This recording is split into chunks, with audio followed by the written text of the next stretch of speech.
안녕하십니까? 오늘 여러분과 함께 삶의 지혜와 영적인 성찰을 나누게 되어 기쁩니다. 잠시 시간을 내어 이 이야기가 당신의 마음에 울림을 준다면 하나님의 은혜가 더 널리 퍼져나갈 수 있도록 구독과 좋아요로 저희 여정에 동참해 주시길 부탁드립니다. 여러분의 작은 움직임 하나가 절실한 누군가에게는 큰 희망의 불씨가 될 수 있습니다. 이 채널을 통해 당신의 삶에 놀라운 축복이 가득하기를 진심으로 기도합니다. 자, 이제 오늘의 이야기를 시작하겠습니다. 혹시 오랫동안 간절히 기도해온 돌파구를 그저 기다리고만 계신가요? 당신이 진정으로 원하는 삶은 어쩌면 당신이 계속해서 피하고 있는 바로 그 행동의 건너편에 있을지도 모릅니다. 우리에겐 더 큰 동기부여가 필요한 것이 아닙니다. 왜냐하면 진정한 동기부여는 언제나 행동 뒤에 따라오기 때문입니다. 이제 더 이상 행동하지 않는 것을 선택지에 두지 않겠다고 결심해야 할 때입니다. 내면의 저항을 뚫고 나아가 하나님께서 당신을 위해 이미 예비해 두신 그 미래를 향해 당당히 나아가야 합니다. 오늘 당신 앞에 놓인 문을 열어보십시오. 만약 문이 쉽게 열리지 않는다면 담대함을 가지고 두드리십시오. 그래도 굳게 닫혀 있다면 온 힘을 다해 밀어보십시오. 만약 문이 꿈쩍도 하지 않는다면 그 문을 부술 각오로 달려드십시오. 당신의 운명은 지금 이 순간에도 구조를 요청하며 울부짖고 있습니다. 더 이상 당신의 망설임을 기다려줄 시간이 없습니다. 기억하십시오. 행동은 언제나 명확함에 앞섭니다.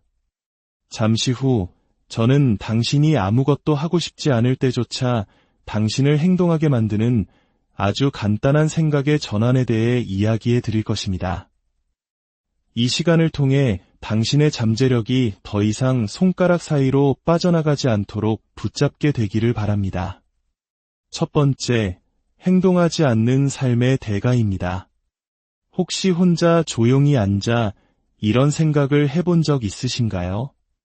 내가 그때 조금만 더 빨리 행동했더라면 내 인생은 어떻게 달라졌을까? 수많은 사람들이 실패 때문에 고통받는 것이 아닙니다. 그들은 행동하지 않았기 때문에 고통받습니다.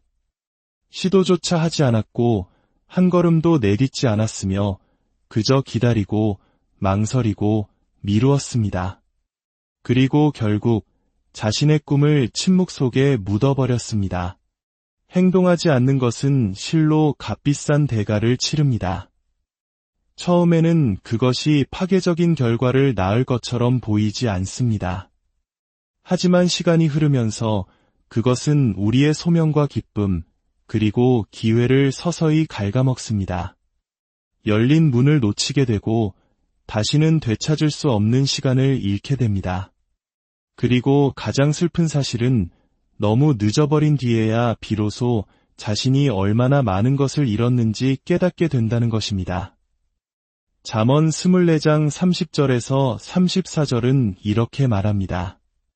내가 게으른 자의 밭과 지혜 없는 자의 포도원을 지나본즉 가시덤불이 그 전부에 퍼졌으며 그 지면이 거친 풀로 덮였고 돌담이 무너져 있기로 내가 보고 생각이 깊었고 내가 보고 훈계를 받았노라. 내가 좀 더 자자, 좀 더 졸자, 손을 모으고 좀 더 누워있자 하니 내 빈궁이 강도같이 오며 내 곤핍이 군사같이 이르리라. 보십시오.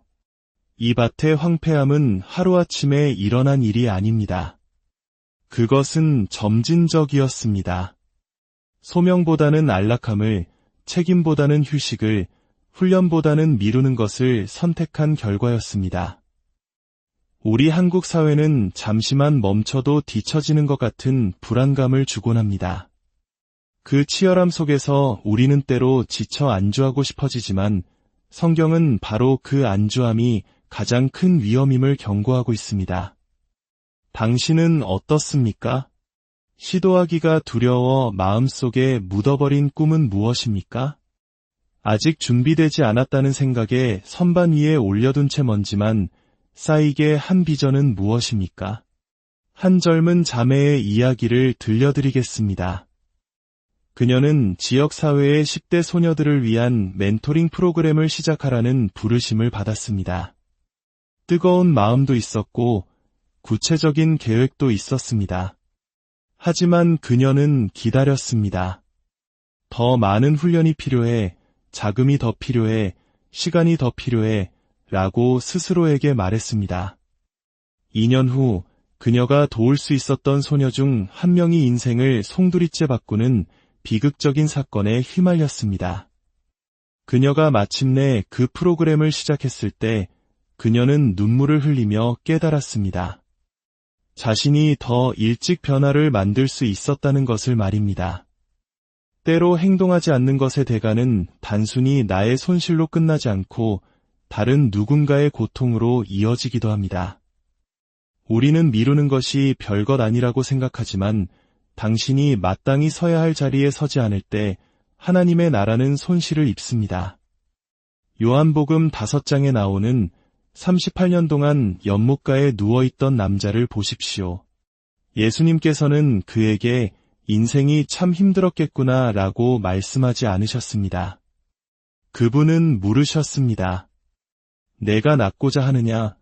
어느 시점에서는 우리가 온전히 나아지기를 간절히 원하고 그 소망을 행동으로 옮겨야만 합니다. 더 이상 기다릴 여유가 없습니다. 내일부터 하지 뭐 라는 말을 계속할 수 없습니다. 당신은 젊어지지 않고 세상은 느려지지 않으며 당신을 향한 부르심은 잠시 멈춤 상태에 있는 것이 아닙니다. 그 부르심은 여전히 당신에게 말을 걸고 있습니다.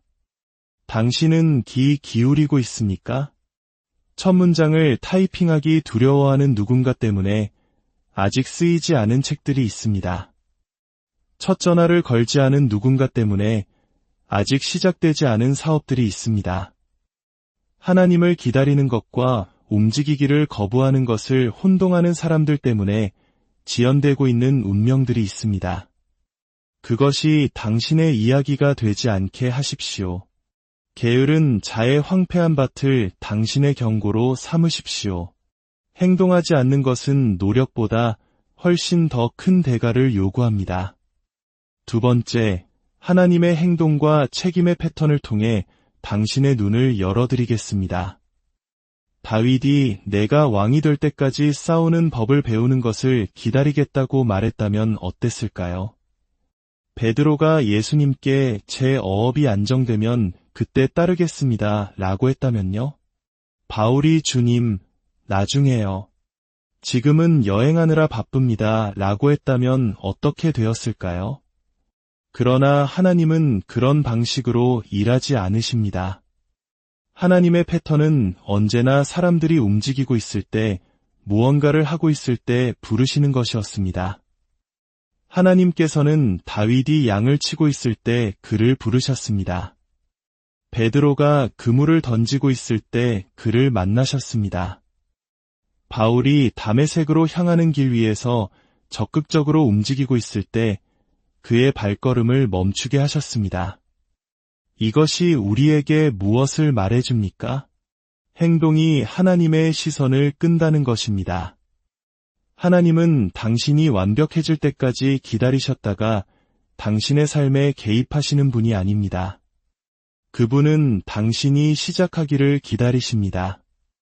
우리 중 많은 이들은 그저 앉아서 기다리고 기도하고 희망하는 법을 배워왔습니다.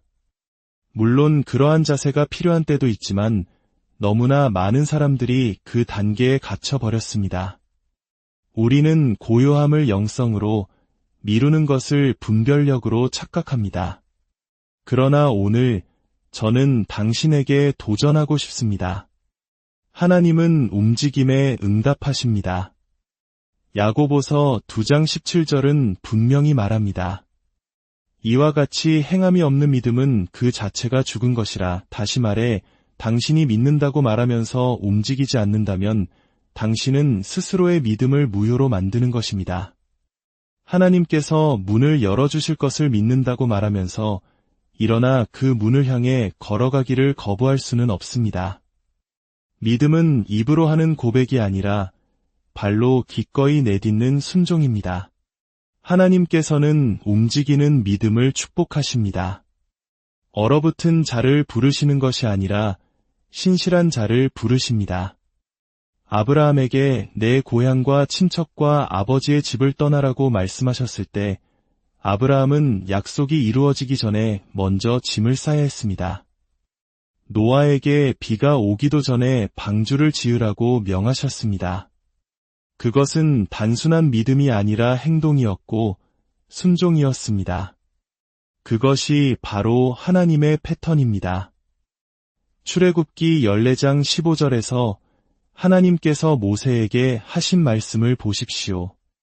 이스라엘 백성들은 홍해와 파라오의 군대 사이에 갇혀 두려움에 떨고 있었습니다.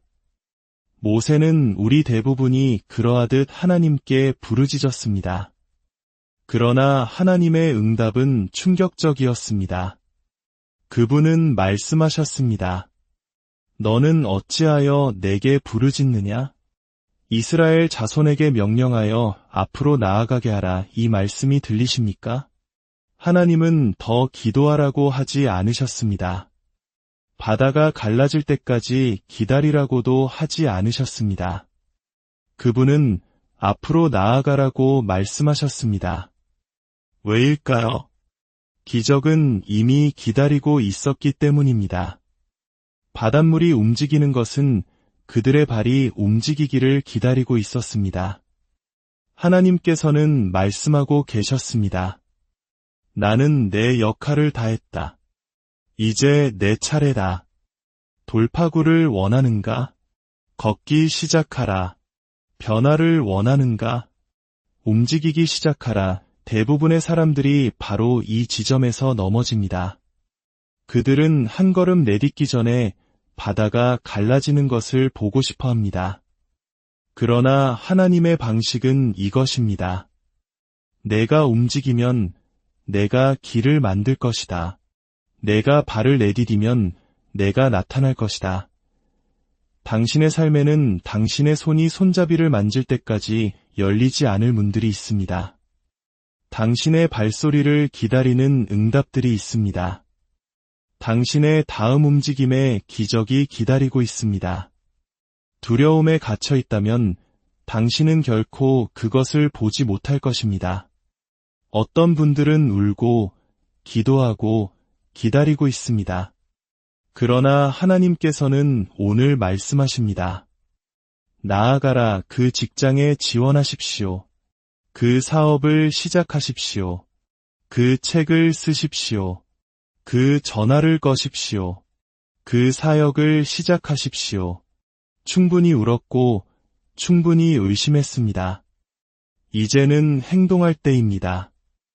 하나님의 나라에서 책임과 움직임은 선택사항이 아닙니다. 그것은 영적인 필수 요건입니다. 당신은 그저 존재하기 위해 이곳에 있는 것이 아닙니다. 당신은 전진하기 위해 있습니다. 단순히 생존하기 위해 있는 것이 아니라 섬기고, 이끌고, 세우고, 극복하기 위해 있습니다. 그리고 그것은 가만히 앉아 있는다고 일어나지 않습니다. 믿음은 단순한 개념이 아니라 힘입니다. 방향을 가진 능력입니다. 당신의 믿음과 순종, 그리고 그 순종을 움직임과 결합할 때 하나님께서는 당신의 노력에 숨을 불어넣으십니다. 바로 그때 초자연적인 일들이 일어나기 시작합니다. 모든 것이 어떻게 해결될지 알 필요는 없습니다. 그저 움직이기만 하면 됩니다.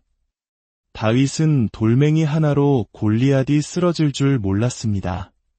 베드로는 그물을 버렸을 때 무슨 일이 일어날지 몰랐습니다. 바울은 자신의 여정이 기독교의 역사를 만들 줄은 상상도 못했습니다. 그러나 그들은 행동했고 발을 내디뎠고 응답했습니다. 그리고 하늘이 그들을 뒷받침했습니다. 그렇다면 당신은 어떻습니까? 당신의 삶의 어떤 영역이 당신의 움직임을 기다리고 있습니까? 당신의 망설임이라는 벽 뒤에 어떤 기적이 갇혀 있습니까? 하나님의 손길을 보고 싶다면 당신의 발걸음을 그분께 기꺼이 보여드려야 합니다. 행동 없는 믿음은 방아쇠 없는 장전된 총과 같습니다. 힘으로 가득 차 있지만 전투에서는 쓸모가 없습니다. 오늘 완벽한 조건을 기다리지 마십시오. 준비되었다고 느낄 때까지 기다리지 마십시오. 하나님은 움직이는 자를 만나시고 앞으로 나아가는 자와 동역하십니다. 당신이 첫걸음을 내디디면 그분께서 다음 10걸음을 책임지실 것입니다. 행함이 없는 믿음은 죽었지만 움직이는 믿음은 당신 주변의 모든 것을 되살릴 수 있습니다. 그러니 일어나십시오. 움직이십시오. 그리고 하나님께서 당신과 함께 움직이시는 것을 지켜보십시오. 세 번째, 우리가 스스로에게 하는 변명들입니다. 우리 모두 솔직해져 봅시다. 우리는 모두 변명을 합니다. 논리적인 척, 신중한 척, 지연으로 가득 찬 그럴듯하게 들리는 변명들을 만들어냅니다. 아직 준비가 안 됐어. 상황이 좀 안정되면 시작할게. 이 문제에 대해 좀 더 기도해봐야겠어. 물론 기도는 강력하고 기다림은 지혜로울 수 있습니다. 하지만 하나님을 기다리는 것과 순종을 피하기 위해 하나님을 변명거리로 삼는 것 사이에는 아주 미세한 경계선이 있습니다. 솔직히 말해 당신과 당신의 돌파구 사이에 서 있는 가장 큰 장애물은 외부 환경이 아닙니다. 그것은 당신의 내면의 대화입니다. 실패하면 어떡하지? 라고 말하는 두려움입니다. 너는 충분하지 않아 라고 속삭이는 의심입니다. 조금만 더 쉬어도 괜찮아 라고 당신을 설득하는 게으름입니다. 완벽한 순간이 결코 오지 않을 수도 있다는 것을 알면서도 그 순간을 기다리는 자기 기만입니다. 전도서 11장 4절은 말합니다. 풍새만 살피는 자는 파종하지 못할 것이요 구름만 바라보는 자는 거두지 못하리라. 만약 당신이 항상 조건만 따지고 있다면 당신은 아무것도 이룰 수 없을 것입니다. 모든 것이 완벽하게 느껴지기를 기다린다면 당신은 하나님께서 바로 당신 앞에 놓아두신 그 순간을 계속해서 놓치게 될 것입니다. 어떤 사람들은 준비에 대해 너무 많이 생각하다가 결국 자신의 소명을 포기하게 됩니다. 더 나은 교육, 더 큰 플랫폼, 더 많은 지지, 더 많은 돈, 더 많은 시간이 필요하다고 생각합니다. 그러나 하나님께서는 누군가를 사용하시기 위해 이상적인 환경을 필요로 하신 적이 없습니다. 두려움 속에 숨어있던 기드온을 생각해 보십시오. 말을 더듬던 모세를 생각해 보십시오. 페르시아 궁전의 유대인 소녀였던 에스더를 생각해 보십시오. 그들 중 누구도 준비된 것처럼 보이지 않았습니다. 그러나 그들은 모두 움직였고 하나님께서는 그들과 함께 움직이셨습니다. 또한 확인을 기다린다는 변명은 종종 지연 전술일 뿐입니다. 당신은 이미 무엇을 해야 할지 알고 있습니다. 단지 순종이 요구하는 대가를 치르고 싶지 않을 뿐입니다. 그러나 소명에는 항상 대가가 따릅니다. 그것은 당신의 안락함, 당신의 변명, 그리고 당신의 옛 자아를 요구합니다. 지금의 당신에게 매달려 있으면서 다음 단계로 나아갈 수는 없습니다. 피의 근원으로 고통받던 여인을 기억하십시오. 12년의 질병과 고통, 고립 속에서도 그녀는 내가 그의 옷자락에만 손을 대어도 라고 말했습니다.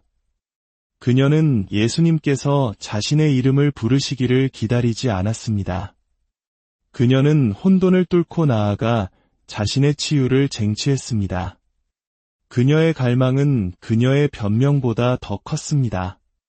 마찬가지로 당신도 두려움과 협상하는 것을 멈춰야 합니다.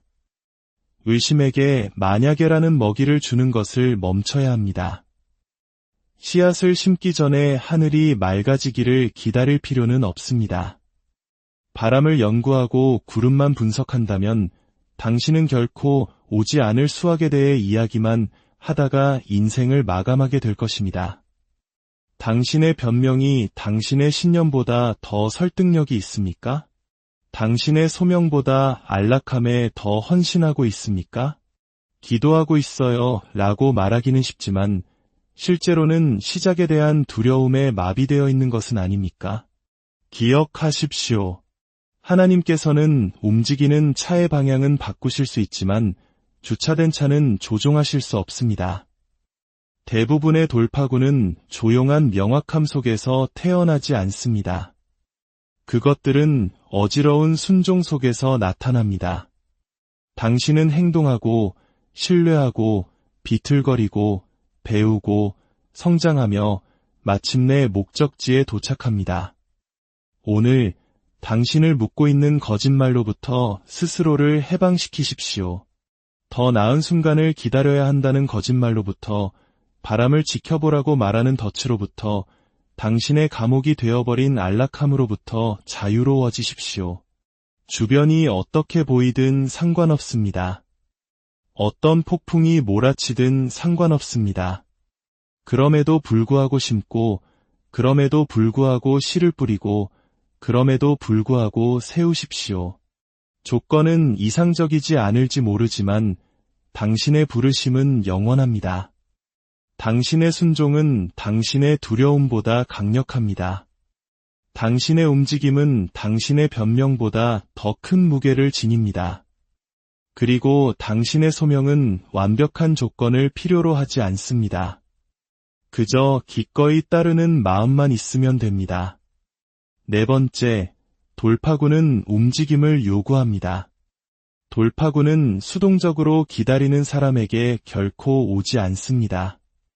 그것은 우유부단함의 방에 나타나지 않으며 안락한 지대에 머물지 않습니다.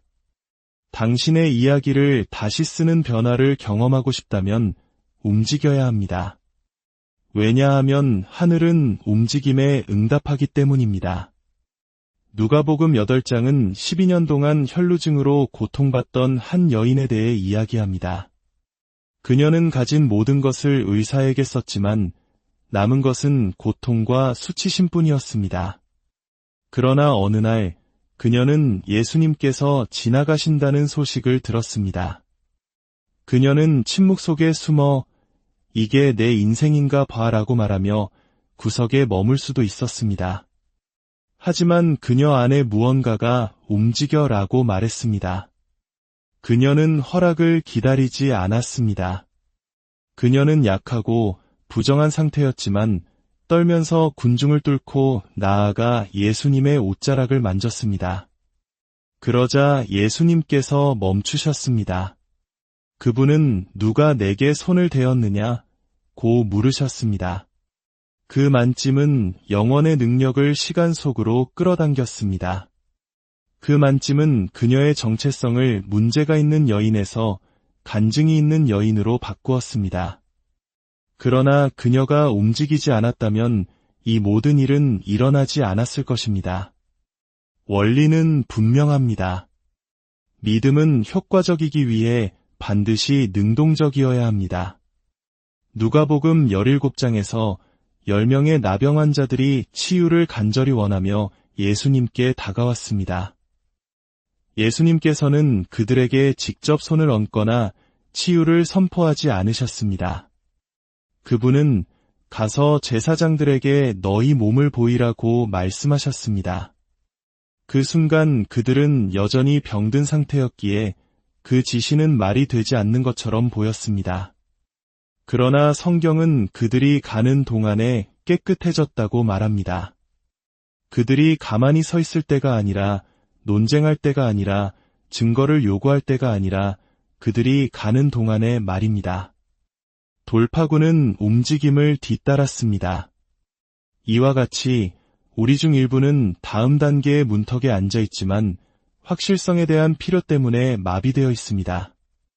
첫 계단을 밟기 전에 계단 전체를 보여주시길 원합니다. 그러나 하나님은 주저함을 축복하지 않으십니다. 그분은 순종을 축복하십니다. 당신이 움직일 때 그분도 움직이십니다. 당신의 치유, 당신의 기회, 당신의 명확함은 모두 당신의 순종의 건너편에서 기다리고 있습니다. 모든 답을 가질 필요는 없습니다. 그저 움직이기만 하면 됩니다. 하나님을 기다리는 것은 가만히 서 있는 것을 의미하지 않습니다. 그것은 준비하고 순종하며 자신을 재정비하는 것입니다. 우리 중 일부는 완전히 다른 삶으로부터 단 한 번의 담대한 발걸음만큼 떨어져 있습니다. 그러나 우리는 분석이 마비가 되도록 내버려 두었습니다. 하나님께서 이미 말씀하셨음에도 불구하고 더 많은 표적을 원합니다. 당신에게는 또 다른 예언이 필요한 것이 아닙니다. 당신에게는 움직임이 필요합니다. 움직임은 행동하는 믿음입니다. 움직임은 하나님, 제가 당신을 추적할 수 없을 때에도 당신을 믿습니다. 라고 말하는 것입니다. 움직임은 예배의 한 형태입니다. 그것은 주님, 저는 이 일에 당신이 함께하심을 확신하기에 땅이 흔들리는 것처럼 느껴져도 기꺼이 한 걸음 내딛겠습니다. 라고 말하는 것입니다. 당신의 기적이 망설임이 장소에서 죽게 하지 마십시오. 당신의 돌파구가 행동하지 않는 토양에서 썩게 하지 마십시오. 만약 그 여인이 뚫고 나아가지 않았다면 그녀는 자신의 문제와 함께 죽었을 것입니다. 만약 나병 환자들이 앞으로 걷지 않았다면 그들은 고립 속에 머물렀을 것입니다. 완벽한 순간을 기다리다가 당신의 치유를 놓치지 마십시오. 완벽한 순간이란 없습니다. 오직 당신의 불완전하지만 순종적인 발걸음을 요구하시는 완벽한 하나님만이 계십니다. 당신의 움직임이 당신의 메시지입니다. 당신의 믿음이 당신의 동력입니다. 그리고 당신의 돌파구는 당신의 가라는 명령의 건너편에서 기다리고 있습니다. 그러니 움직이십시오. 두려워도 움직이십시오. 준비되지 않았어도 움직이십시오. 아무도 보지 못해도 움직이십시오. 당신의 발이 순종으로 땅을 딛는 순간 하늘은 응답하여 활짝 열릴 것입니다. 돌파구는 기다리고 있지만 가만히 서 있는 당신을 만나러 오지는 않을 것입니다. 5번째, 하나님은 당신이 하기를 기대하시는 일을 대신해주지 않으십니다. 하나님과의 동행에서 그분이 이미 당신에게 하도록 능력을 주신 일을 해달라고 요청하는 것을 멈춰야 할 때가 옵니다. 우리는 종종 영성을 수동성과 혼동하여 더 많이 기다릴수록 더 거룩해진다고 생각합니다. 그러나 하나님은 우유부단함을 돌보는 사업을 하지 않으십니다. 그분은 믿음으로 움직이는 자들과 함께 움직이십니다. 여호수아를 생각해 보십시오. 하나님께서는 여호수아에게 그저 금식하며 여리고 성벽이 무너지는 것을 지켜보라고 말씀하지 않으셨습니다. 아니요, 그분은 그에게 지시를 주셨습니다. 행진하라. 성벽 주위를 돌아라. 나팔을 불어라. 외쳐라. 움직여라. 여호수아 1장 9절에서 하나님은 말씀하십니다. 내가 내게 명령한 것이 아니냐? 강하고 담대하라. 두려워하지 말며 놀라지 말라. 내가 어디로 가든지 내 하나님 여호와가 너와 함께 하느니라. 당신이 어디에 앉아있든지가 아니라 어디로 가든지입니다. 하나님의 임재는 움직임을 따릅니다. 마찬가지로 우리 중 일부는 우리가 걸어가지도 않은 문을 열어달라고 하나님께 구하고 있습니다. 우리는 증가를 위해 기도하지만 심기를 거부합니다. 우리는 치유를 위해 부르짖지만 온전함으로 우리를 이끄는 작고 일상적인 훈련의 단계를 무시합니다. 그리고는 왜 아무것도 변하지 않는지 의아해합니다. 그것은 하나님께서 신실하지 않으시기 때문이 아닙니다. 그것은 그분이 당신의 손에 이미 주어진 일을 당신이 하기를 기다리고 계시기 때문입니다. 그분은 당신의 몫을 대신하지 않으실 것입니다. 그분은 힘을 주시지만 당신의 의지를 꺾지 않으십니다. 그분은 부르시지만 당신에게 응답을 강요하지 않으십니다. 때로는 우리가 하나님을 기다린다고 말하는 것이 종교적인 언어로 포장된 두려움일 뿐입니다. 우리는 아직 기도 중이에요 라고 말하지만 실제 의미는 아직 발을 내딛기가 두려워요입니다. 그러나 두려움은 하나님으로부터 온 것이 아닙니다. 용기는 두려움의 부재가 아니라 두려움의 존재 속에서의 순종입니다. 하나님께서는 이스라엘 백성들이 강둑에 진을 치고 있는 동안 요단강을 가르지 않으셨습니다. 제사장들이 물속으로 발을 들여놓았을 때 강이 갈라졌습니다. 움직임은 기적에 불을 붙이는 성량입니다. 하나님께서는 이미 그분의 음성을 들은 사람들로부터 더 많은 기도를 필요로 하지 않으십니다. 그분은 움직임을 필요로 하십니다. 사랑하는 여러분, 묻고만 있는 것을 멈추고 행동하기 시작하십시오. 의심하는 것을 멈추고 움직이기 시작하십시오. 하나님은 당신이 스스로 하도록 능력을 주신 일을 대신해주지 않으실 것이기 때문입니다. 기적은 산꼭대기에 있는 것이 아닙니다. 그것은 당신의 움직임 속에 있습니다. 축복은 대기실에 있는 것이 아닙니다. 그것은 순종의 전쟁터에 있습니다. 그리고 당신의 미래는 당신 앞에 있는 것이 아닙니다. 그것은 당신이 그 안으로 걸어 들어가기를 기다리고 있습니다. 이제 가서 강하고 담대하십시오. 6번째, 문이 열리지 않을 때 해야 할 일입니다. 문이 열리지 않을 때 더 세게 미십시오. 당신은 무엇을 합니까? 기도하고 기다리고 희망했지만 기회가 여전히 나타나지 않을 때 당신은 무엇을 합니까? 제가 알려드리겠습니다. 당신은 미는 것입니다. 그리고 그 문이 여전히 꿈쩍도 하지 않는다면 더 세게 미십시오. 삐걱거리지만 금이 가지 않는다면 다시 두드리십시오. 굳게 닫혀 있다면 문을 억지로 여십시오. 그리고 여전히 끈질기게 버틴다면 당신의 믿음과 금식, 불과 싸움으로 그 문을 부수십시오. 당신의 운명은 닫힌 문 밖에서 예에 바르게 앉아 하나님께서 이미 당신을 부르신 존재가 되도록 다른 누군가가 허락해주기를 기다리기에는 너무나 소중하기 때문입니다. 인생은 축복을 쉽게 내어주지 않습니다. 끈질기게 버텨야 하고 주장해야 합니다. 때로는 누가복음 18장에 나오는 과부처럼 하늘의 문을 두드려야 합니다. 그녀는 무시당하기를 거부했습니다. 예수님께서는 마태복음 7장 7대 8절에서 말씀하십니다. 구하라 그리하면 너희에게 주실 것이요 찾으라 그리하면 찾아낼 것이요 문을 두드리라 그리하면 너희에게 열릴 것이니 구하는 이마다 받을 것이요 찾는 이는 찾아낼 것이요 두드리는 이에게는 열릴 것이니라. 패턴을 보십시오. 구하고 찾고 두드리는 것입니다. 그것은 추구의 모든 단계에서 강도가 증가하는 진행 과정입니다. 너무나 많은 우리들이 한번 구하고 가볍게 두드리고 침묵이 들리면 그것이 내 뜻이 아니었나 보다 하고 물러섭니다. 그러나 믿음은 문이 조용하다고 해서 포기하지 않습니다. 믿음은 계속해서 두드립니다. 잠긴 문을 보고 패배감에 사로잡혀 돌아가지 않습니다. 오히려 그것을 하나님께서 이미 당신의 것이라고 말씀하신 것을 얼마나 간절히 원하는지 증명할 기회로 여깁니다.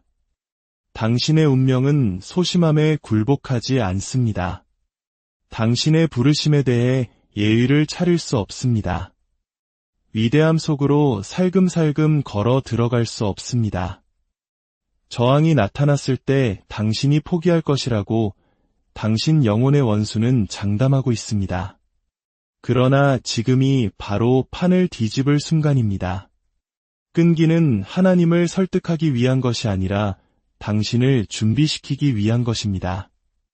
끈질긴 믿음, 포기하기를 거부하는 믿음이 하늘의 손을 움직입니다. 주님, 저를 축복하시기 전까지는 떠나지 않겠습니다. 이 문이 활짝 열릴 때까지 여기서 물러나지 않겠습니다. 라고 말하는 믿음 말입니다. 만약 모든 문이 잠겨 있는 것처럼 느껴지는 계절에 있다면 어떨까요? 당신이 두드리는 것은 헛되지 않습니다. 지연은 거절이 아닙니다. 그것은 당신의 성장한 인격과 만나는 신성한 타이밍입니다. 문이 아직 열리지 않은 것은 하나님께서 그 문 뒤에 있는 것을 감당할 수 있는 당신의 모습을 여전히 빚고 계시기 때문입니다. 그러나 두드리기를 멈추지 마십시오. 당신의 끈기가 하나님의 약속과 충돌하는 날이 올 것입니다. 그리고 그때 당신은 그저 그 문을 통과하는 것이 아니라 승리 속에서 춤을 추며 통과하게 될 것입니다. 마지막으로 당신의 생각을 매일 새롭게 하십시오. 당신이 매일 아침 눈을 뜰 때 당신은 전쟁터에 발을 딛는 것입니다. 사람과의 전쟁이 아니라 생각과의 전쟁입니다. 로마서 12장 2절은 오직 마음을 새롭게 함으로 변화를 받아 라고 말합니다. 변화는 당신의 생각에서 시작됩니다. 소셜미디어가 당신에게 말하기 전에 성경이 먼저 말하게 하십시오. 불안이 스며들기 전에 하나님의 약속이 그 공간을 차지하게 하십시오.